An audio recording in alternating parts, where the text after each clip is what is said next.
কার হাতে ঢাকায় ৭০,০০০ কোটি টাকার অর্পিত সম্পত্তি? সরকারি সম্পত্তি, তাদের বাপ দাদার সম্পত্তি। এত বড় বিল্ডিং হলো কেন? এনিমি প্রপার্টি না? তাপস সাহেব এসেছেন, মেয়র ছিলেন, পুরো ব্যাপারটাই হচ্ছিল ওনার পেট্রোনাইজেশন হয়েছে। থেমে নেই অর্পিত সম্পত্তির বেআইনি হাত বদল।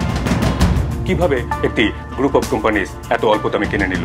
যেই উদ্দেশ্য নিয়ে এই আইনটি করা হয়েছে সেইটা বাস্তবায়ন আমরা এখনো পাইনি।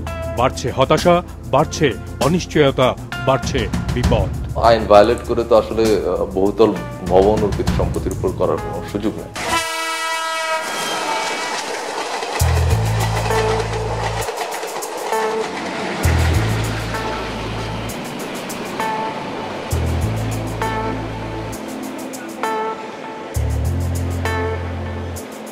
এই মহানগরীতে এক এক কাঠা জমির দাম ১ কোটি থেকে শুরু করে ক্ষেত্র বিশেষে ছাড়িয়ে দেয় ৫ থেকে ১০ কোটি টাকা পর্যন্ত। রাজধানীতে এমন কয়েক হাজার বিঘা অর্পিত সম্পত্তি রয়েছে যার নিয়ন্ত্রণ থাকার কথা সরকারের কাছে। কিন্তু আমাদের অনুসন্ধান বলছে বহুমূল্য এসব জমির অনেকগুলোই এরই মধ্যে বেহাত হয়ে গেছে সরকারের কাছ থেকে। এতে করে সরকারকে শুধু বড় মাপের আইনি জটিলতার মুখেই পড়তে হবে না, বরং গুনতে হতে পারে হাজার কোটি টাকার জরিমানাও, যার যোগান যাবে আপনার আমার মতো জনগণের পকেট থেকেই। এসব নিয়েই আমাদের আজকের উন্মোচন। সঙ্গে আছি আমি মাজহার মিলন।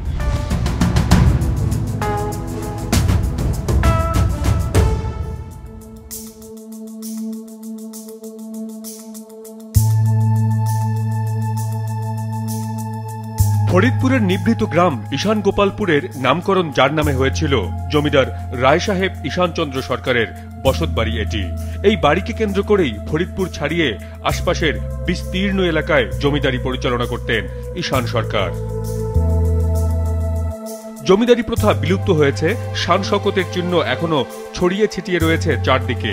সাক্ষী বহন করছে দাপুটে এক জমিদার পরিবারের প্রবল প্রতিপত্তি আর শত বছরের ইতিহাসের। রায় সাহেব ঈশান সরকারের চতুর্থ প্রজন্মের একাংশ কলকাতায় স্থায়ী হলেও খগেন্দ্র সরকার স্থায়ী হন ফরিদপুরে। পূর্বপুরুষের রেখে যাওয়া শত শত বিঘা রেকর্ডীয় সম্পত্তির মালিকও বনে যান। পুরো মুক্তিযুদ্ধ এবং পরবর্তী সময়ে বাংলাদেশে থাকার পরও খগেন্দ্রনাথ এবং তার পরিবারের অন্তত ৬৫ বিঘা জমি অর্পিত সম্পত্তি হিসেবে তালিকাভুক্ত করা হয়েছে। খগেন্দ্রনাথ সরকারের দুই সন্তান উজ্জ্বল সরকার এবং উৎপল সরকার বছরের পর বছর জুড়ে পৈতৃক সেই সম্পত্তি ফিরে পেতে আইনি লড়াই চালিয়ে এখন অনেকটাই ক্লান্ত। কোর্টে যেমন লেন্দি প্রসেস করাচ্ছে, সেমনি কোর্ট থেকে আবার রায় পাওয়ার পরে তারা বাস্তবায়নের ক্ষেত্রে এসেও বিভিন্ন অফিসে তারা এই ধরনের কার্যক্রমগুলো করাতে মানে দীর্ঘায়িত হচ্ছে বাস্তবায়নের ক্ষেত্রে। বছরের পর বছর আমাকে এখানে যেতে হচ্ছে, ওখানে যেতে হচ্ছে। কোর্টের রায়ের ডিগ্রির পরেও আমাকে আবার আমার ওয়ারিশন চ্যালেঞ্জ করা হচ্ছে, আমাকে প্রমাণ করতে হচ্ছে।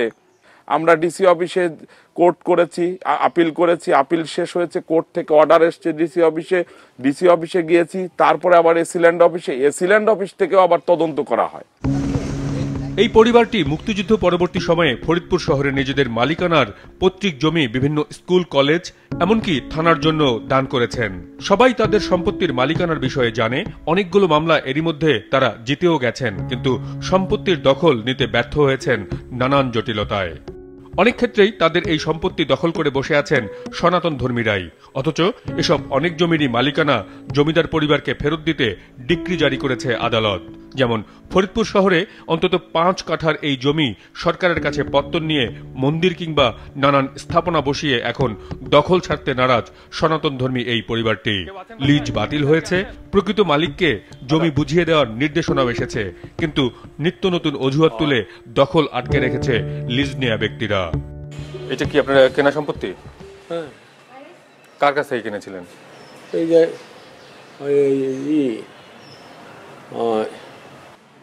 কার কাছ থেকে কিনেছেন সেটা আপনার মনে নেই? আমার ভাই কিনছে। তো আমি যতটুকু জানি যে এই প্রপার্টিটা আপনার লিজ নিয়েছিলেন।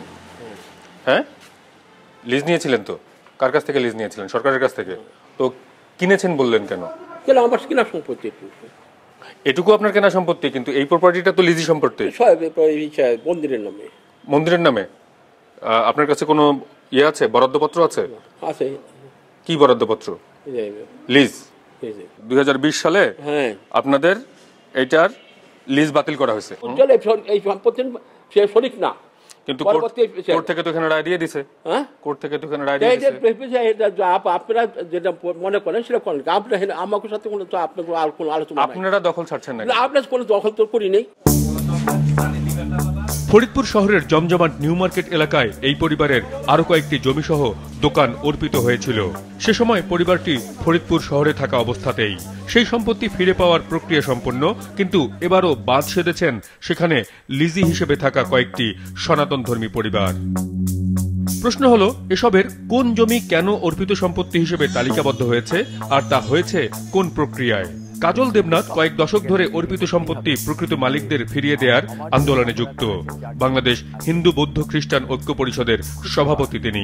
তার কাছে প্রশ্ন ছিল অর্পিত সম্পত্তির আদ্যপান্ত নিয়ে। আমি যখন আমার খাজনা দিতে যাচ্ছি, তহসিলদার আছে, তহসিল এসিল্যান্ড আছে, খাজনা দেওয়ার সময় কিন্তু আমাকে একটু জানেন আমরা একটু খুশি করতে হয়, সেই খুশির পরিমাণটা নিয়ে সমস্যাটা।